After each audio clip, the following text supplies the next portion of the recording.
Om Swastiastu anak-anak, semoga tetap semangat dan selalu sehat. Nah, hari ini kita akan membahas tentang yoga asana dan etika. Ini merupakan PowerPoint teman kalian dari kelas 11 MIPA 2, yaitu dari tim ahli D.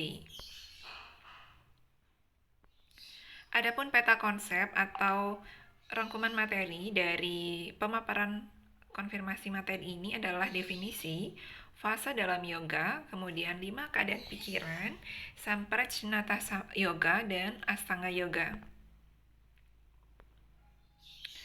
Definisi, yoga asana merupakan gerakan yoga yang berhubungan dengan posisi tubuh. Perpaduan antara gerakan kelenturan, gerakan memutar, dan keseimbangan tersebut membantu kita untuk membedakan dengan jenis praktek yoga yang lainnya. Secara etimologi, kata yoga asana berasal dari kata yoga dan asana. Asana sendiri merupakan sikap tubuh yang nyaman dan mantap. Jadi, ini akan memfokuskan pada gerakan tubuh yang nyaman dan juga mantap. Dalam Kamus Besar Bahasa Indonesia menjelaskan yoga sebagai meditasi atau mengheningkan cipta atau pikiran sehingga dapat dimaknai bahwa yoga itu adalah menghubungkan spirit individu dengan sang universal atau spirit universal melalui keheningan pikiran. Ya, dalam konsep agama Hindu sebetulnya yoga itu lebih luas maknanya ya, berasal dari kata yud secara etimologi berarti menghubungkan diri dengan Tuhan. Jadi menghubungkan diri antara kita, sang individu dengan spirit universal yaitu Paramatman atau ide Sang Yang Widiwasa melalui keheningan pikiran kita. Yoga merupakan suatu sadhana atau latihan yang bersifat spiritual. Jadi yoga itu bisa dilakukan dengan latihan yang rutin dan terus-menerus. Jadi yoga tidak bisa akan dicapai tujuannya hanya dengan sekali mencoba atau 2 kali mencoba, tetapi perlu dilakukan secara konsisten dan kontinu.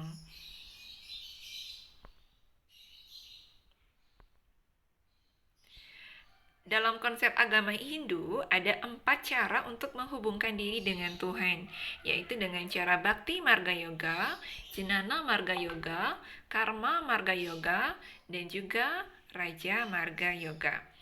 Bhakti Marga Yoga merupakan konsep ajaran yang berpangkal atau berporos kepada rasa cinta kasih. Ide Sang Yang Widiwasa menciptakan manusia lengkap dengan unsur rasa yang dimilikinya. Rasa itu juga tidak kalah penting dari kehidupan ini karena manusia hidup di antara manusia dan juga makhluk hidup lainnya. Jadi kita perlu menerapkan asas bakti ini tidak hanya kepada diri kita tetapi juga kepada seluruh makhluk hidup yang ada dan juga Tuhan Yang Maha Esa atau ide Sang Yang Widiwasa. Kemudian yang kedua adalah karma marga yoga. Jadi ini fokusnya ada pada karma atau perbuatan atau pekerjaan. Seseorang yang memiliki karakter aktif dan dinamis, maka dia akan cenderung memilih karma marga yoga ini. Kemudian jenana marga yoga adalah berpangkar kepada logika atau pengetahuan. Jadi mereka yang suka dengan hal-hal yang sifatnya filosofis, mengembangkan diri, dan hal-hal yang sifatnya intelektual, dia akan cenderung memilih jalan yang ini. Kemudian Raja Marga Yoga adalah berpangkal kepada pengendalian diri dan konsentrasi. Nah, kalian yang suka hal-hal yang sifatnya bagis akan cocok dengan jalan ini, yaitu Raja Marga Yoga.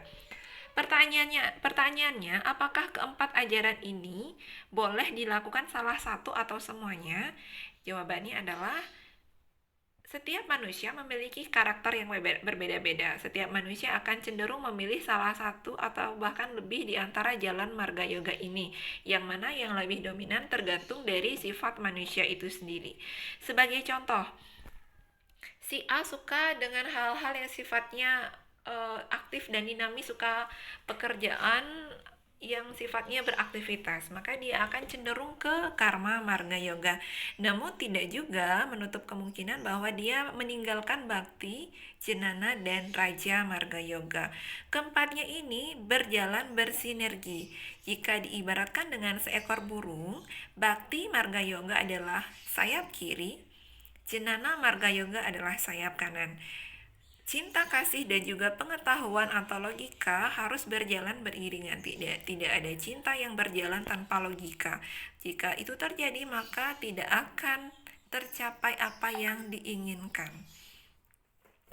Sedangkan kekuatan pendorongnya adalah karma marga yoga. Jadi ketika burung itu terangkat, sayap kiri dan sayap kanan terkepak, sehingga tubuh burung itu terangkat, maka daya pendorongnya adalah karma marga yoga. Sehingga tubuh itu dapat bekerja, berbuat seperti halnya kita dapat bekerja dan juga berbuat. Sedangkan daya kendalinya ada pada bagian ekor ya. Kapan dia harus berhenti, kapan dia harus bergerak kembali. Nah, itu adalah Raja Marga Yoga. Nah, dalam konsep agama Hindu juga mengenal ada 5 keadaan pikiran yang dipengaruhi oleh Triguna, yaitu Satwam, Rajas, dan Tamas. Ketiganya ini ada dalam diri manusia saling mendominasi antara yang satu dengan yang lainnya. Ketika keadaan pikiran manusia dipengaruhi oleh rajas dan tamas, maka pikiran manusia itu tidak diam-diam ya, tidak diam-diam. Dia akan gampang lompat dari objek yang satu ke objek yang lain. Jadi cipta ini adalah tidak diam-diam. Ya, selalu bergerak antara objek yang satu ke objek yang lain.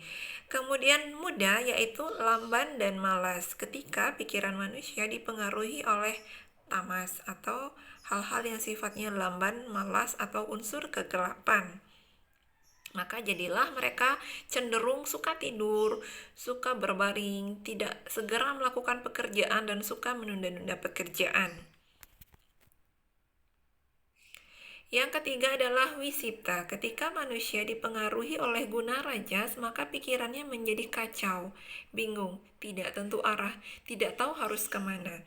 Maka dengan itu, dengan jalan yoga perlu tahapan pemusatan pikiran sehingga manusia bisa mencapai samadhi atau tahapan yang tertinggi. Yang keempat adalah ekagra atau ekagra ya, bukan ekarga ya, tapi ekagra. Ini adalah pikiran yang terpusat ketika manusia mendominasi sifat satwamnya. Dengan sifat satwa menguasai pikiran, maka cita dapat terhapus dari cemarnya rajas, apalagi tamas. Kemudian niruda ini adalah pikiran yang terkendali. Jadi semua kegiatan pikiran terhenti hanya fokus kepada satu objek, yaitu ide Sang Hyang Widiwasa. Jika ekagra dilakukan secara terus-menerus, maka niruda ini dapat tercapai. Ada 2 keadaan meditasi. Yang pertama adalah Samprajnata Yoga dan yang kedua adalah Asamprajnata Yoga. Samprajnata Yoga adalah meditasi yang dalam, yaitu kesadaran terhadap suatu objek. Sedangkan Asamprajnata Samadhi itu keadaan yang tidak menyadari akan objek di sekitarnya. Jadi sudah terfokus, jadi dia tidak menyadari apa yang ada di sekitarnya karena sudah terpusat dan fokus. Samprajnata Yoga atau Samprajnata Samadhi terdiri dari 5 keadaan berdasarkan objeknya. Jika seseorang menggunakan objek benda kasar seperti arca dewa-dewi, gambar, patung, maka keadaan itu disebut dengan sawitarka. Jika manusia menggunakan objek halus yang tidak nyata seperti tanmatra, contohnya dari unsur sinar, kemudian panas, dan energi lainnya, maka dia tergolong sawicara. Nah, apabila keadaan pikiran itu dipusatkan pada objek yang halus seperti rasa indria, misalnya membayangkan bahwa mata ini melihat hal yang bagus, mendengar hal yang bagus, merasakan sesuatu yang halus, maka keadaan ini disebut dengan sananda. Dan jika keadaan pikiran ini dipengaruhi oleh anasir rasa aku, yang biasanya roh ini menyamakan dirinya dengan objek yang dituju, misalnya ide Sang Hyang Widiwasa, maka ini akan tercapai sasmita. Dengan melaksanakan tahapan tersebut, maka seseorang akan mengalami fenomena alam, objek atau tanpa jasmani yang meninggalkannya satu persatu. Cita meninggalkannya sama sekali dan seseorang tersebut akhirnya mencapai Asamprajnata Yoga atau Asamprajnata Samadhi melalui tahapan Astanga Yoga dalam Yoga Asanas. Astanga yoga itu terdiri dari beberapa bagian ya. Jadi asta, angga, yoga. Asta berarti 8, angga berarti tahapan, dan yoga adalah penghubungan diri dengan Tuhan. Bagian-bagian itu adalah yama, yaitu tahapan dasar berupa pengendalian diri tingkat jasmani. Ada 5 bagian-bagiannya, yaitu ahimsa, tidak menyakiti, satya, jujur, asteya, tidak mencuri, Brahmacari, fokus kepada ilmu pengetahuan, pantang menikmati hal-hal yang sifatnya seksual, dan aparigraha, yaitu pantang menikmati hal-hal yang sifatnya kemewahan. Jadi hidup sederhana. Kemudian niyama adalah pengendalian diri tingkat rohani. Terdiri dari 5 bagian, yaitu saucha. Yang pertama yaitu kebersihan lahir dan batin. Jadi kita berusaha menjaga kesucian diri. Yang kedua adalah santosa, yaitu merasakan kepuasan. Kita harus puas terhadap apa yang ada atau yang kita miliki sehingga mewujudkan rasa syukur. Lanjut, tapa atau mengekang, jadi kita mengendalikan diri terhadap hal-hal yang tidak perlu kita lakukan atau hal-hal yang sifatnya tercela. Swadhyaya yaitu mempelajari kitab suci keagamaan melalui japa dan juga pengendalian diri. Iswara Pranidhana adalah pengabdian kepada Sang Hyang Widi. Jadi kita fokus mengabdi kepada ide Sang Hyang Widi Wasa.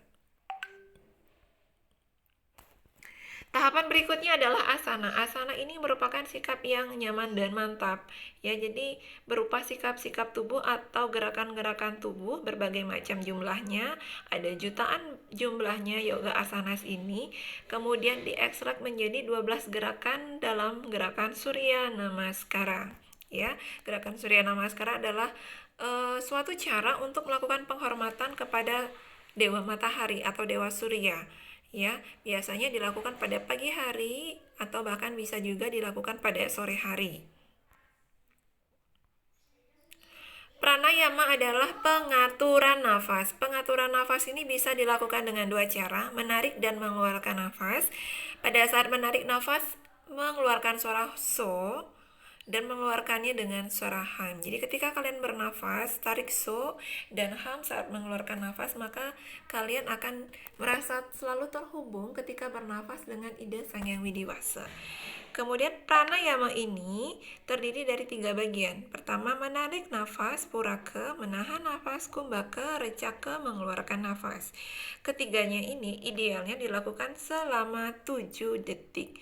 Puraka 1 detik, kumbhaka 4 detik, dan menghembuskan nafas recaka 2 detik. 1, 4, 2 perbandingannya.